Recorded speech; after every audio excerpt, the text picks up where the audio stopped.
você que está me assistindo? Tudo bem com vocês? Como vocês estão? Eu tô bem, tomei banho, né? Como vocês podem ver, tô meu cabelo lambido. De vez em quando é bom, viu, gente? De vez em quando é bom, ainda mais em tempos pandêmicos, né? Lavem vossos cabelos. Enfim, hoje eu vim falar para vocês sobre um tema rapidinho, eu acho, que vai ser sobre portugueses, indígenas e colonização. Como que foi esse choque, né? De um lado temos os nativos, né? Inclusive, evitem usar o termo índio, tá? Se tiverem que falar, se referir aos nativos e você não souber a etnia deles, fale indígena, tá bom? É o termo mais correto hoje. Ainda assim, foi o nome que os portugueses deram para os nativos, para as pessoas que já estavam aqui no nosso país, né? Que ainda não era o Brasil, porque os indígenas não falavam Brasil. Esse não era o nome que eles davam para essa terra. Inclusive, os indígenas são muito diversos, nós temos muitas etnias diferentes, cada uma com uma língua, né? Cada uma com a sua perspectiva de vida, com seus costumes. Então, assim, não dá para generalizar e falar que todos os indígenas chamavam o Brasil dessa forma. Não, tá? Vamos com calma. Mas eu quero falar com vocês rapidinho aqui de como que foi esse choque, né? Nos primeiros anos de colonização, né? Porque, assim, não foi que os portugueses chegaram aqui em 1500 e já começaram imediatamente a plantar cana-de-açúcar, plantar café, não, tá? Houve por ali um processo, né? Os primeiros 30 anos ali não foi ali direto de uma colonização assim no sentido de já começar a plantar e etc, tá bom? Foi ali uma adaptação, foi ali um estudo de como que eles iriam tomar aquelas terras, né? E é exatamente sobre este período, especificamente sobre a relação entre portugueses e indígenas, que eu quero falar com vocês hoje. Tá bom? Tô animada hoje, gente, não sei porquê. Esse deveria ser o meu estado natural, né? Mas enfim, relevem, tá? Vamos aqui, eu trouxe um trecho da carta de Pero Vaz de Caminha, né? Quem que era Pero Vaz de Caminha? Vocês já devem ter ouvido falar, né? Ele foi um escrivão português e a tarefa de um escrivão era escrever. Então, assim, era relatar, né? Era muito comum relatos de viagem, né? Que as pessoas escrevessem cartas, escrevessem um diário, relatando ali como que era a viagem. Até porque, gente, essas navegações eram financiadas, né, pelo rei. Então, eles deviam prestar contas ao rei, né? Tudo que você faz com dinheiro que vem do governo, você tem que prestar conta, né? Então ele tinha que relatar para o rei o que eles tinham achado, né? Com o que ele estava gastando o seu dinheiro real, né?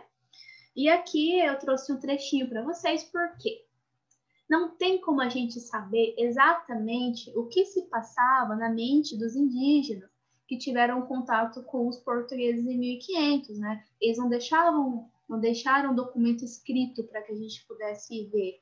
Quem deixou documento escrito foram os portugueses, né? Inclusive, aí na literatura, provavelmente vocês devem estudar que esse foi o primeiro gênero literário presente no Brasil, apesar de não ter sido exatamente os brasileiros que escreveram, né? É o olhar do colonizador sobre o colonizado, tá? Isso é importante, gente.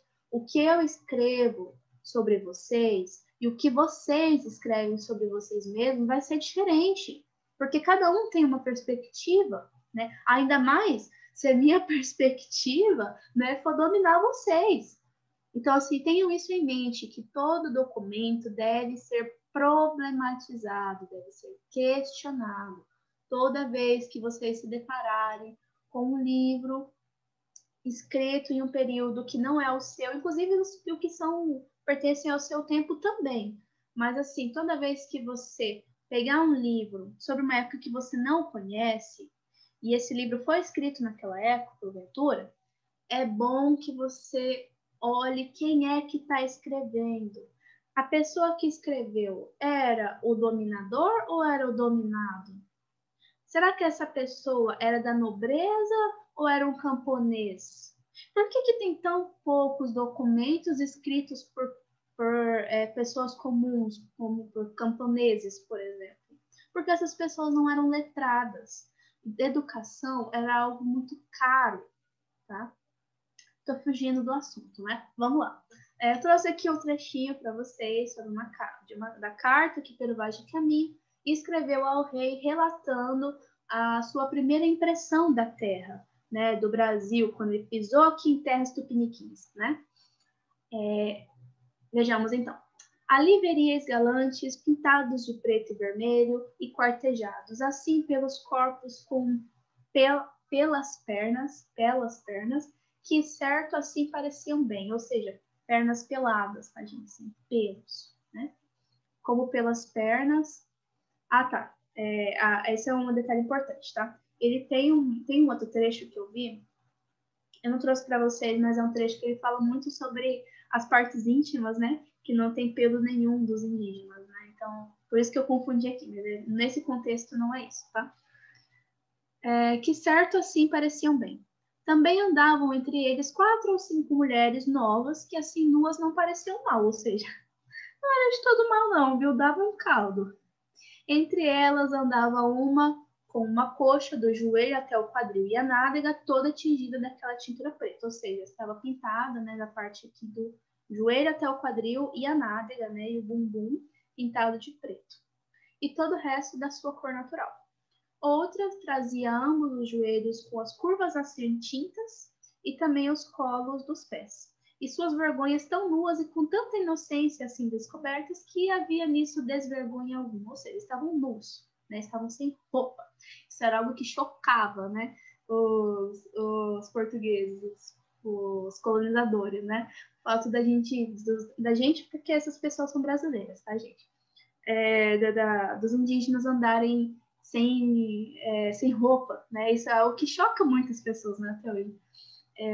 Enfim, ele fala com tanta inocência, assim, descobertas, né? Porque essas pessoas não sentiam vergonha da sua condição, né? Para eles era normal andar nu. E ele percebeu isso, ele teve, né, esse choque de realidade, perceber que essas pessoas não tinham vergonha de estarem nuas, elas estavam se cobrindo, né? E ele até fala mais tarde que essas pessoas tão inocentes, né, elas poderiam facilmente ser catequizadas e tudo mais. Então, assim, ele estava ali maquinando, né, uma catequização dos indígenas, né. Vamos aqui para o próximo documento, esse aqui é o Terra Brasílias, inclusive tem lá no... Vou ficar bem aqui no cantinho. Inclusive, esse documento tem lá no livro de vocês, tá? Eu não lembro de página, mas tem uma seçãozinha que tem esse mapa, tá? É um mapa do Terra Brasílias, feito ali em 1519. Eu esqueci o nome do autor. Mas enfim, né? Foi ele desenhado à mão em um papel. A gente ia falar papiro, onde na minha cabeça. Em um pergaminho, foi desenhado à mão em um pergaminho, um mapa do Brasil ali. É datado ali entre 1512 e 1519, mais ou menos, tá bom? Não dá para ver todo ele aqui, né? Porque eu não quis colocar ele inteiro, porque no livro de vocês já tem, tá? Mas aqui em cima vocês percebem que tem um quadradinho aqui, ó. Olha aqui a bolinha, acompanha a bolinha. Esse quadradinho aqui tem uma legenda. Todos os mapas, né, quase todos os mapas da época, feitos pelos europeus, que estavam muito nessa onda, né, a cartografia cresceu muito com as grandes navegações, né, obviamente, não tinha GPS, né, não tinha Google Maps, né, não tinha Waze, então eles tinham que se guiar pelos mapas, né, e aqui, nesse quadrinho tem a legenda do mapa, aqui vocês podem perceber a costa, né, por onde eles chegaram, tem várias caravelas por aqui, e tem desenhos de indígenas, né, tem muita vegetação, tem muitos pássaros, não dá para ver aqui, mas tem macaco, tem pássaro, tem criaturas um pouco mais hostis, mais selvagens, né? Tem nomes de rios aqui que eles mesmos atribuíram os nomes, tá? Os portugueses mesmo que colocaram esses nomes dos rios por aqui, e de acordo com o que eles viam, sabe? Eles foram lá, batiam o olho e davam nome. Né? Basicamente, ou pela característica da vegetação ao redor, ou nomes de santos, enfim, coisas da realidade deles, mas não eram os nomes que os indígenas davam para esses rios, tá? Isso é importante que vocês saibam. Aqui tem um brasão de Portugal, tá? E aqui a tradução dessa legenda que está aqui em cima. Essa legenda aqui em cima, gente, não está em português, ela está em latim, tá bom? E aqui é a tradução. Esta carta é da região do Grande Brasil e do lado ocidental alcança as Antilhas do Rei de Castelo. Quanto à sua gente, é de cor um tanto escura. Selvagem e crudelíssima, alimenta-se de carne humana. Este mesmo povo emprega de modo notável o arco e as setas. Aqui há papagaios multicores e outras inúmeras aves e feras monstruosas. Encontram-se muitos gêneros de macacos e nasce em grande quantidade a árvore que, chamada Brasil, é considerada proveniente para atingir o vestuário com a cor púrpura. Então, o que diabos ele está falando aqui? Na verdade, está um pouco claro, né? Já está claro o que ele está falando, né? Mas o que eu quero trazer aqui para vocês? Vamos por partes. Vamos usar aqui o método do Jack Stripador. Quando ele fala pessoas de uma cor um tanto escura, selvagens e cruéis, alimentam-se de carne humana. E depois falam que eles são muito bons com arco e flecha. Depois falam que existem muitos papagaios, muitas aves e feras monstruosas na terra brasilis, né? E encontra-se muitos gêneros de macacos e nascem uma quantidade grande de árvores. Qual que é o cenário que ele está montando?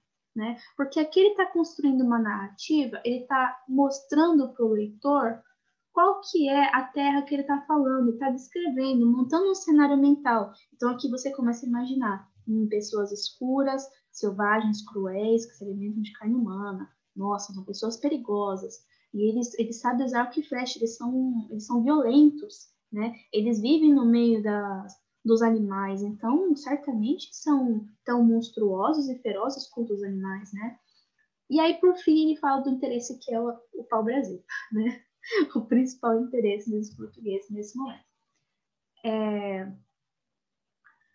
Quando ele monta essa imagem mental de um indígena selvagem, cruel, sem traços de civilização, qual que é a intenção por trás disso?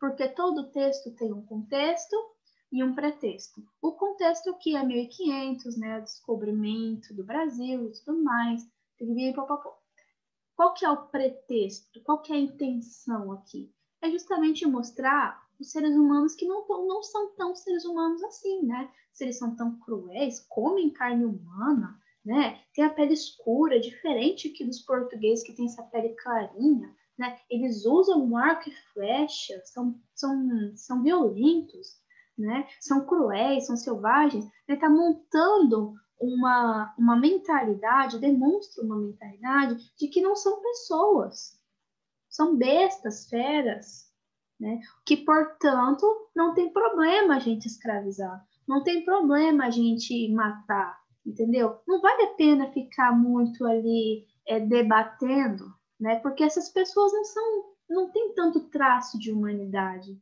Elas vivem no meio das feras, elas andam nuas, né, no meio dos bichos, comendo carne humana. Essas pessoas não merecem empatia. É essa a imagem que os portugueses construíram sobre os nativos. E essa é uma imagem que ainda, infelizmente, permanece na mente das pessoas, em geral. Né? Não só dos europeus, mas também dos brasileiros. Afinal de contas, quando Portugal torna o Brasil uma colônia, né? Há muitos portugueses, quase todo mundo é descendente de português, né? Eu mesma, por parte de pai, tenho descendência de português, né? Então, de certa forma, estamos falando de nós também, né? Esses preconceitos permeiam a nossa mente dessa imagem que foi criada sobre o indígena nesse período e que foi uma ideia que caiu tão bem para o bolso de Portugal, né, que parece uma verdade, né? Você já viu aquela história de que uma mentira contada 1000 vezes ela acaba se tornando verdade, né? Enfim, qual que era a intenção no final das contas? Era o pau-brasil, né? Reclamou, mas no final queria mesmo era a nossa madeira, né? Por fim, eu trouxe aqui alguns conceitos para a gente pensar sobre essa relação, como que se deu nesses primeiros anos, né? primeiro de tudo, né, os índios, vocês sabem, né, os indígenas, não os índios, os indígenas foram catequizados, né, eles passaram pelo processo de catequização, a sua religião, as suas religiões, né, porque são várias etnias diferentes, as suas religiões foram submetidas ao catolicismo, né, afinal de contas eram religiões pagãs, né.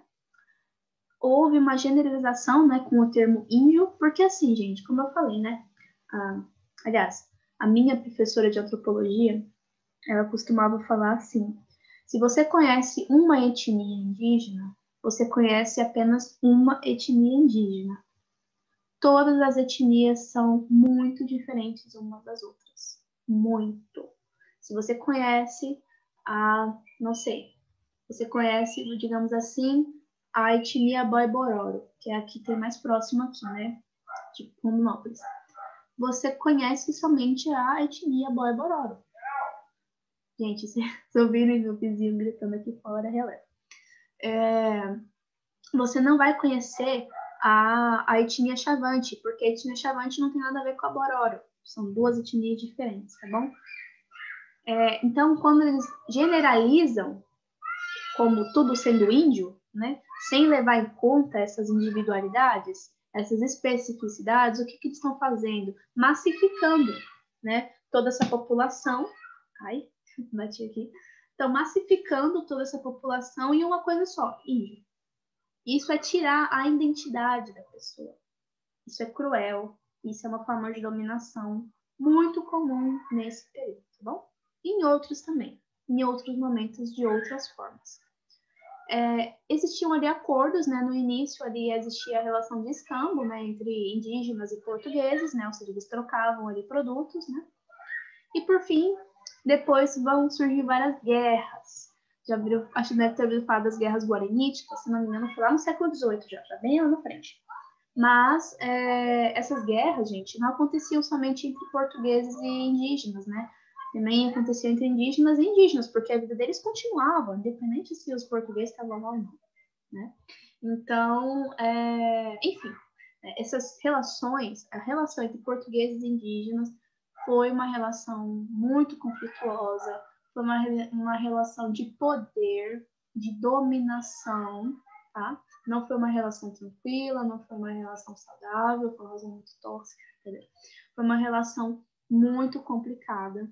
Houve muitas mortes, houve muitos abusos sexuais, muitos raptos, muitos assassinatos, muitos massacres, tá? Então, assim, durmam com esse barulho. Brincadeira. Mas eu espero que eu tenha trago alguma informação legal aqui para vocês, né? Eu incentivo vocês a pesquisarem sobre o assunto, né? A debaterem sobre o assunto, porque é um assunto muito presente e tende a ser muito mais discutido aí pelos próximos anos, tá? Se você aí pretende ingressar no Enem, eu sugiro fortemente que você estude esse assunto, porque é um assunto muito, muito discutido nessas provas também, tá bom? Beijo, muito obrigada por me escutar até aqui. Eu queria que fosse rápido, mas eu acho que eu enrolei um pouquinho, né? Mas enfim, um grande abraço, se cuidem, como sempre, né? Espero que tenham gostado e até mais.